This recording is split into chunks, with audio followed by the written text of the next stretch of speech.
সুপ্রিয় দর্শক বন্ধু, মানুষ হওয়ার সহজ পাঠ এর চতুর্দশ পর্বে আপনাকে স্বাগত জানাই।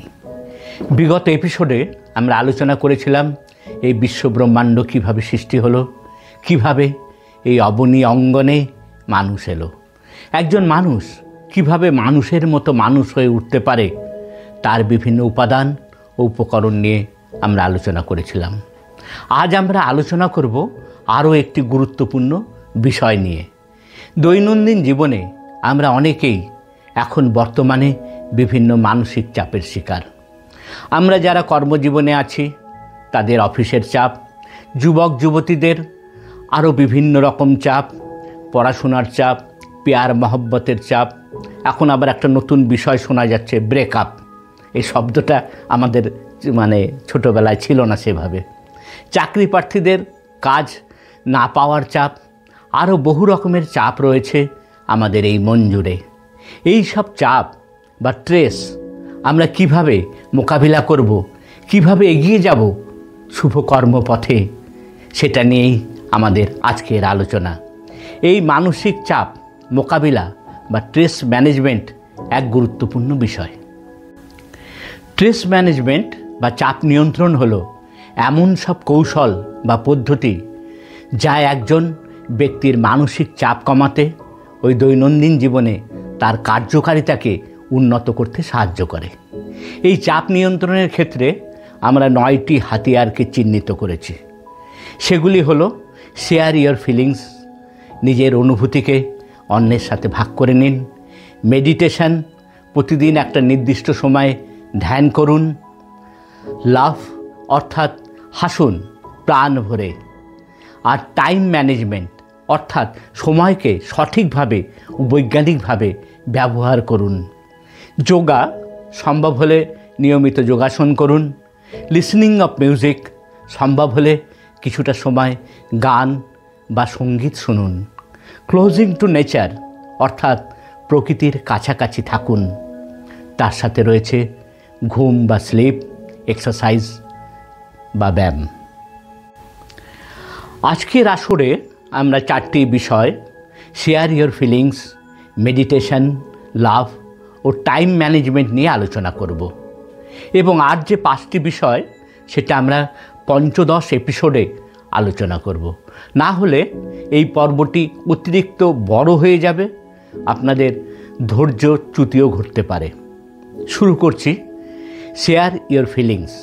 আমাদের মনের বিভিন্ন ধরনের চাপ আসে বিভিন্নভাবে। সেগুলি অনুভূতি থেকে তৈরি হয়, বিশেষত দুঃখ, বেদনা, হতাশা। এগুলি যদি আমরা আমাদের প্রিয়জনদের সাথে ভাগ করে নিতে পারি তাহলে কিন্তু মনের চাপ অনেকটাই কমে আসে। এক্ষেত্রে বাবা মা, স্বামী অথবা স্ত্রী বা সন্তান সন্ততিরা, এরা যদি আমাদের কাছের বন্ধু হয়ে ওঠেন তাহলে কিন্তু খুবই ভালো হয়। এক্ষেত্রে বাবা মা বা স্বামী স্ত্রী বা বন্ধুর একটা বিশেষ ভূমিকা আছে। এই যে তার অসুবিধার কথা, তার বেদনার কথা আপনার বন্ধু আপনাকে বললেন, সেটা নিয়ে কিন্তু আবার পরবর্তীকালে তাকে কথা শোনানো বা খোঁটা দেওয়া যাবে না। তাহলে প্রিয়জনরা কিন্তু তার যে অনুভূতি, তার যে বেদনা, তার যে দুঃখ, তার যে ব্যর্থতা, সেটা কিন্তু আপনার সাথে আর শেয়ার করবে না। আপনিও একজন বন্ধু হারাবেন এবং সেও একজন কথা বলার লোক বা মনের ভাব প্রকাশ করার লোককে দূরে সরিয়ে দেবে।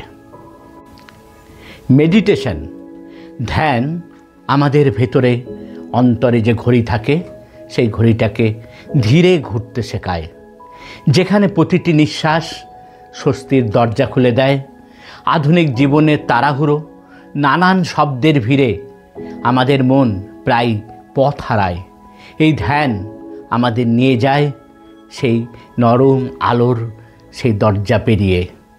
তাই নিয়মিত ব্যায়াম মানসিক চাপ কমাতে সাহায্য করে, মনোযোগের ধারাকে পরিষ্কার রাখে। এটি আত্মনিয়ন্ত্রণ বাড়ায়, ফলে রাগ, ভয়, উদ্বেগের ঢেউ সহজে আমাদের মাথাটাকে গুলিয়ে দিতে পারে না। শরীরের সেই প্রশান্তি ফল আমাদের ধ্যান যারা নিয়মিত করেন তাদের রক্তচাপ, ঘুম ও রোগ প্রতিরোধের ক্ষমতা, এগুলো সব ইতিবাচক প্রভাব ফেলে। অনেক সময় ধ্যান আমাদের নিজেদের অনুভূতির পর্দা সরিয়ে ভেতরের সত্যটাকে শুনতে সাহায্য করে। যারা নিয়মিত ধ্যান করেন তাদের সিদ্ধান্ত নেওয়ার ক্ষমতা বেশ স্থির থাকে। সম্পর্কের ক্ষেত্রেও এক্ষেত্রে কোমলতা বাড়ে। আর কর্মক্ষেত্রে যারা ধ্যান মনোযোগের সাথে থাকেন তাদের সৃজনশীলতা জেগে ওঠে। দৈনন্দিন জীবনকে সামলে রাখতে এক নির্ভরযোগ্য নোঙর হলো এই ধ্যান। তাই ধ্যানের অভ্যাস জীবনে এক নীরব কিন্তু শক্তিশালী সহযোগী। লাভ বা হাসি আমাদের ভেতরে জমে থাকা অন্ধকারকে আলতোভাবে সরিয়ে দেয়, মনকে হালকা করে তোলে। একটা সহজ হাসি আমাদের শরীরের চাপ এবং মনের চাপ অনেকটা কমায়, এবং এই হাসির ফলে আমাদের মস্তিষ্কের মধ্যে যে প্লেজার কেমিক্যালস থাকে বা সুখের রসায়নগুলো থাকে, রাসায়নিকগুলো, সেগুলোকে নিঃসরণ করে। হাসলে আমাদের হৃদযন্ত্র বা কার্ডিয়াক মাসেলের পরেও অনেক চাপ কমে যায়, শ্বাস প্রশ্বাসের স্বাচ্ছন্দ্য আসে, রোগ প্রতিরোধ ক্ষমতা আরও সক্রিয় হয়ে ওঠে। সামাজিক ক্ষেত্রে হাসির গুরুত্ব অপরিসীম, কারণ এটা দুটো মানুষকে খুব দ্রুত কাছাকাছি আনে, কথোপকথনে উষ্ণতা সৃষ্টি করে। কোনো কঠিন পরিস্থিতিকে কেবল আন্তরিক হাসির নরম ছোঁয়ায় সেটাকেও একদম সহজ করে দেওয়া যায়।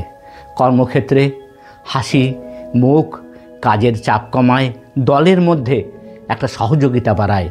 মানসিক সুস্থতার ক্ষেত্রে হাসি হলো এক কার্যকর ওষুধ। এটা দুশ্চিন্তার ভারকে অনেক দূরে ঠেলে সরিয়ে দেয়।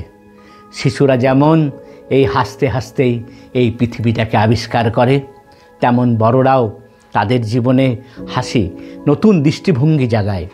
নিয়মিত হাসলে আমাদের ভাবনাগুলিও পরিষ্কার থাকে এবং মন আরও আশাবাদী হয়। তাই হাসি শুধু আনন্দের প্রকাশ নয়, এটা জীবনের জন্য এক মূল্যবান হাতিয়ার।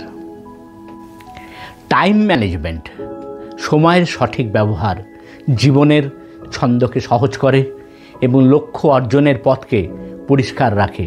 টাইম ম্যানেজমেন্ট করতে পারলে কোন কাজটা আগে এবং কোন কাজটা পরে করবেন তা সহজে বোঝা যায়। অকারণে মানসিক চাপ জমতে পারে না। প্রতিদিনের কাজগুলো গুছিয়ে নিয়ে রাখলে ভুলও কিন্তু অনেক কম হয়, মনোযোগও ঠিক জায়গার মধ্যে কাজ করে। এতে ব্যক্তিগত জীবন এবং কাজের মধ্যে একটা সমতা তৈরি হয়, ফলে ক্লান্তি বিভ্রান্তি এগুলো কমে আসে। টাইম ম্যানেজমেন্ট আমাদের পরিকল্পনা করতে শেখায়, আর এই পরিকল্পনা জীবনের ভিড়ে একটা পথ দেখানোর মানচিত্রের মতো কাজ করে। যারা সময়কে বুদ্ধিমত্তার সাথে ব্যবহার করেন তাদের কাজে দক্ষতা ও আত্মবিশ্বাস দুটোই বাড়ে। সময় নষ্ট না হলে নতুন কিছু শেখার সুযোগও সৃষ্টি হয়। একটা বিষয় এক্ষেত্রে একটু উদাহরণস্বরূপ বলে নিই। যেমন পরীক্ষার সময় দেখা যায় যে কেউ হয়তো 10 নম্বরের কোশ্চেন তার কমন পড়ে গেছে বলে তে এত সুন্দর করে লিখছে, তার সাথে ছবি আঁকছে, হয়তো দেখা গেল তার 30 মিনিট ওখানেই চলে গেল। এমনটি করলে কিন্তু চলবে না। সব কিছুকেই একটা সুন্দরভাবে একটা সঠিক ছন্দে ব্যবহার করতে হবে, টাইম ম্যানেজমেন্টের নিয়ম মেনে। ভবিষ্যতে লক্ষ্য পূরণে টাইম ম্যানেজমেন্ট কিন্তু একটা গুরুত্বপূর্ণ ভূমিকা রাখে। তাই সময়কে সঠিকভাবে ব্যবহার করে জীবনের উন্নতির আরেকটু কাছাকাছি বা আরও ভালোভাবে এগিয়ে যাওয়ার যে চাবিকাঠি, সেটা কিন্তু এই সময়ের সঠিক ব্যবহারের মধ্যেই বা টাইম ম্যানেজমেন্টের মধ্যেই লুকিয়ে আছে। মানুষ হওয়ার সহজ পাঠ, এই ধারাবাহিক অনুষ্ঠানের মধ্যে দিয়ে আমরা একজন মানুষ কিভাবে মানুষের মতো মানুষ হয়ে উঠতে পারে তা নিয়ে বিস্তর আলোচনা করছি। আসলে আমরা সকলেই চাই আমাদের কাছের মানুষ, আমার ছেলে বা আমার মেয়ে, আমার স্বামী বা আমার স্ত্রী, তারা সকলেই প্রকৃত মানুষ হয়ে উঠুক, সুখী হয়ে উঠুক। আমার সংসার, আমার পরিবার ভালো হয়ে উঠুক আমার পাড়া, মহল্লা, আমার দেশ। কিন্তু আমরা অনেকেই জানি না যে কিভাবে একজন মানুষ প্রকৃত মানুষের মতন মানুষ হয়ে উঠতে পারে। তাই আমাদের এই ধারাবাহিক অনুষ্ঠান মানুষ হওয়ার সহজ পাঠ।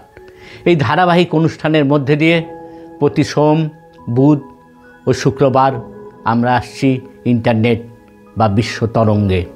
আপনারা আপনার ছাত্রছাত্রী, ছেলে মেয়ে, স্বামী স্ত্রী, প্রিয়জনদের সাথে নিয়ে এই অনুষ্ঠানটি দেখুন।